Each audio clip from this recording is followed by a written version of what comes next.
Alors, comment on pourrait l'améliorer cette trottinette pour la rendre encore meilleure?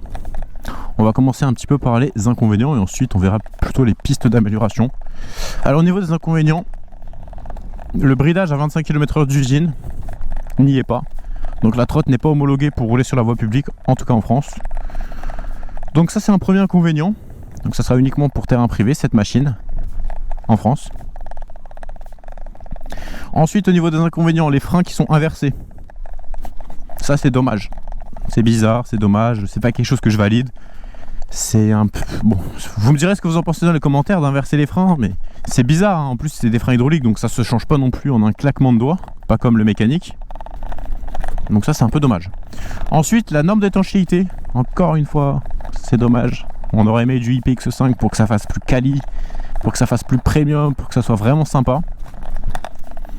Donc ça c'est vraiment les défauts, selon moi. Au niveau des pistes d'amélioration, bon il n'y en a pas beaucoup, hein, mais il y en a quelques-unes. Premièrement, au niveau des suspensions, j'aurais aimé qu'elles soient plus confortables. Alors elles sont mieux que sur la SR1, largement mieux. Mieux que sur la G2 Master, ça c'est sûr. Mais on n'est pas non plus sur le niveau des nouvelles suspensions de Q-Kirin, notamment sur la Q-Kirin A1. On n'est pas non plus à ce niveau-là de qualité et de confort